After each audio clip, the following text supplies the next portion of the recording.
Hey guys, welcome back. Today I'll show you how adding camera movement can make your whole production look a lot bigger and how it can add extra impact to your shots. First, take a look at these examples that I'll be using from the new video that I'm working on.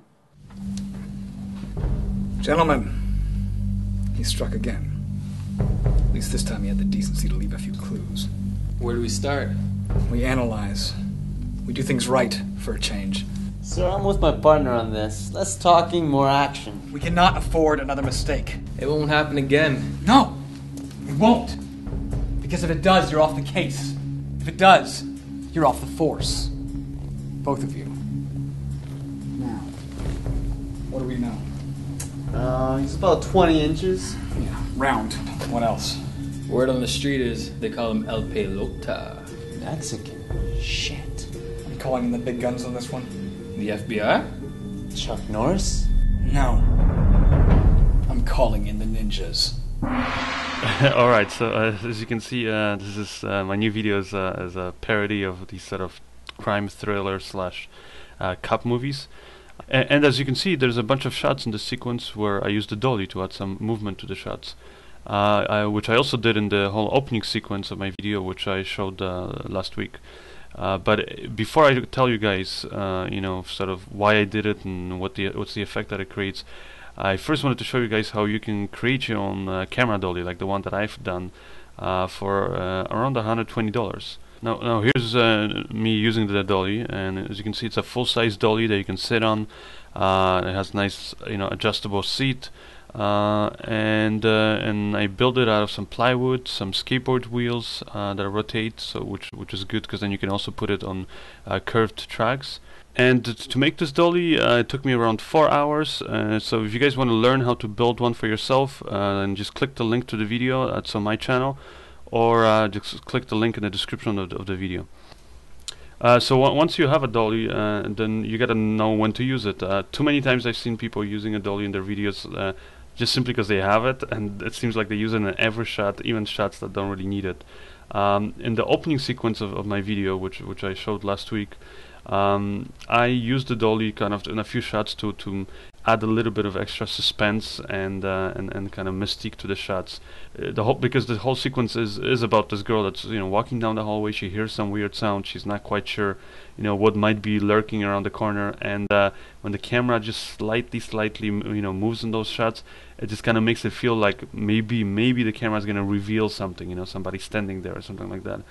But that's why the camera moves in that sequence are very subtle. In this sequence, and I'm showing you guys this week, I use the camera dolly more so that I can reuse the same shot and just kind of reframe. Like in this shot up here, it first starts off with a two-shot of the two hero cops, and then when the detective steps in, you'll notice that I move the camera to the left, the dolly, to kind of reframe it better. And then when the detective comes over to the other cop, the camera moves further down the dolly, and it kind of changes from a side shot to like sort of an over-the-shoulder kind of shot, and it all happens basically within the same shot, which is better than having to set up all these separate shots and then having to cut. A lot of times it's just better to keep the shots longer and don't avoid cutting unnecessarily unless the sequence needs some spontaneous kind of editing and cutting. As you'll notice there on the ground, I have some marks, some piece of tape that marks the position for the actors to stop, and so all of this kind of stuff, again, it just doesn't happen by its own. So you got to kind of figure out where each actor is going to be, where the camera is going to be, and you got to put marks on the ground so that you end up with nice framing in each shot. Because good framing doesn't just happen. Again, you gotta kind of create all these things, and these are the same kind of things that are done on big budget films, and the reason is because they work, and it doesn't cost you anything, just other than a little piece of tape on the ground. But it really makes a big difference, because if the actors didn't have those marks, then if in a close-up shot like this, even if they took one step further or one step back, it would completely change the staging and the lighting and the angle, but just might not look very good. And also it just might be hard, getting both of those actors nicely framed in that shot. So you gotta, those are the little things you gotta think about. So you gotta rehearse with your actors the scene. Once you like what they're doing, you kind of figure out their final placements, put the marks on the ground, and then you're ready to start filming. Now in the next sequence that I'm about to show you guys, I use the camera movement to again kind of reframe the shot, and I'm going from a single shot to a shot of all three actors, and also to kind of do a sort of a little surprise reveal that helps the scene. The only other way I could have done it is to get a completely separate shot, a reverse shot of the other two actors, and then just cut to it, which I think would have been less effective. But anyways, take a look at the sequence first. It's got comedy. Alright, so a Chinaman and a ethnic individual walk into a bar. Suspense. Alright, so as you can see, it starts off with a shot of the detective, and then it pulls out and we see the other two cops.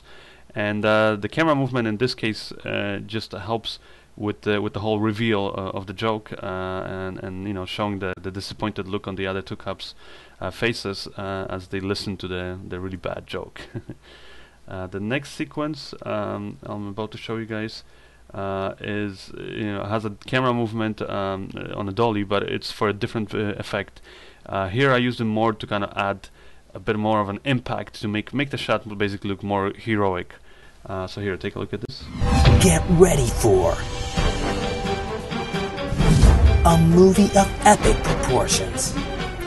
Now this next shot I'll show you guys, I moved the camera in again on the subject right at the end of the shot. I did it sort of again to accentuate and kind of almost create this kind of again hero shot of the detective saying this really bad line basically. So anyways, take a look at it. Why'd you shoot him? You're under arrest. Cardiac arrest. From director Tom Antos. So yeah, so and as you can see, it's moving the camera can just create slightly different effects in your video. And in this shot actually at the end where he talks about the ninjas, it's the same idea again. I kind of punch in on his face again. It's this really bad cheesy kind of a hero shot where he just says this again horrible line. Word on the street is they call him El Pelota. Mexican. Shit. I'm calling in the big guns on this one. The FBI? Chuck Norris? No.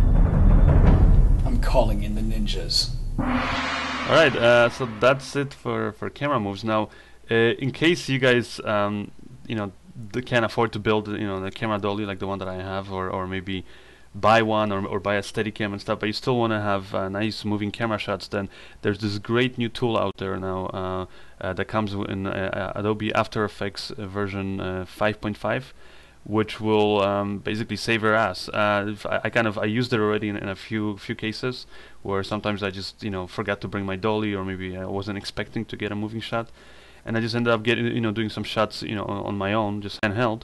And then using Adobe After Effects, I was able to basically make it look almost as if I had a nice Steadicam or I had the camera on a dolly.